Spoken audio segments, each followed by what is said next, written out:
useful programs for youth as well. So what Bandura reasoned was that an important determinant of practice of health behaviors is developing this sense of self-efficacy in youth, getting them to believe that they are able to control their practice of a particular behavior. And if we think about, I'm not going to diet and exercise if I don't think that dieting and exercise is going to lead me to lose weight, or if I don't think that I have the ability to do this. So someone needs to teach me how to use my pedometer so I can track how much I'm walking. Someone needs to show me how to count calories. It's the same thing with all the choices that they make. If I don't think that I have the ability to quit smoking, I won't try. So let's look at what determines behavior. The perceived threat to one's health. Do I think that engaging in this behavior is going to have a negative outcome? Because if not, if I don't believe that cigarette smoking is going to make me sick, why do I need to stop smoking? Unless, of course, I can't afford to smoke, and then maybe the monetary incentive might change my mind. But there has to be some perceived threat. There has to be a perceived effectiveness, ease, and desirability of engaging in the positive health practice, and there has to be a sense of self-efficacy that I can actually undertake that practice.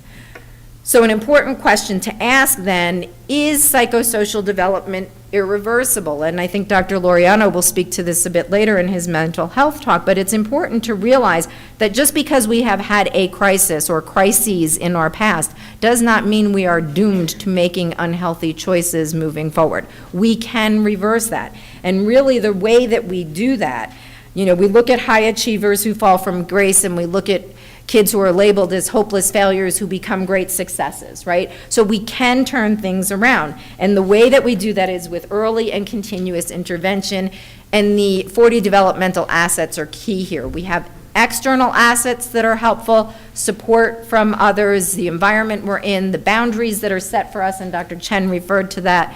What does the social construct in your home look like, or in your community? And a constructive use of time. We all know that kids can get into trouble if there's nothing tying them up. And then the internal assets, a commitment to learning, positive values, social competencies, and positive identity.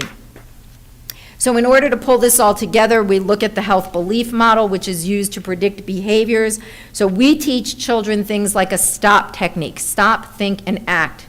Okay, stop first. Think about the consequences of the actions you're going to take. Will they have a negative impact on you, someone else, or your future?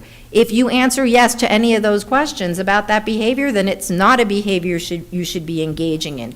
We talk about things like the nice way to say no. We say no, we use I statements, and it's really important for kids to learn to speak about what they want. We teach them how to change the subject. We teach them how to exit an unhealthy relationship. So the common thread here is that we need to set high expectations for students. If we want them to achieve, we need to tell them that we believe they can achieve, and we can minimize their involvement in high-risk behaviors. So SRA programs address teen sexuality from a holistic approach. We recognize the possible consequences far exceed pregnancy and the transmission of sexually transmitted diseases and infections. We provide them with multifaceted information and skills that will help them avoid all the risks associated with sex. And so we teach them goal setting, we teach them communication skills, we teach them healthy relationship formation, risk avoidance from all potentially harmful activities: alcohol, tobacco, drugs, violence, and sexual activity. We teach them negotiation skills, refusal skills, and we teach them about the influence of the media, because we want them to be good consumers of the media so they understand the messages that are being sold to them. We teach them human growth and development, and we teach them sexually transmitted infections. A successful program will not simply address anatomy and physiology of the reproductive system as if it were merely a plumbing lesson.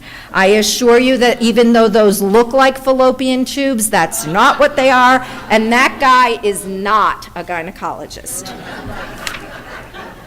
All programs need to be medically accurate. They need to be iterative, so that they begin early in the elementary years, continue through middle and high school. Children need to be safe. All children need to be safe. We cannot discriminate against any child, whether they are LGBTQ or other, but we also cannot discriminate against those children who are making the healthiest choices for their futures. We need to give them the core fundamentals of empowerment by telling them that we believe that they can and they will make the best and healthiest possible choices. Again, not just for today, not just for tomorrow, but for a lifetime, because they deserve no less than that. And if we are not willing to stand up for our children, for the next generation, then shame on all of us. Thank you.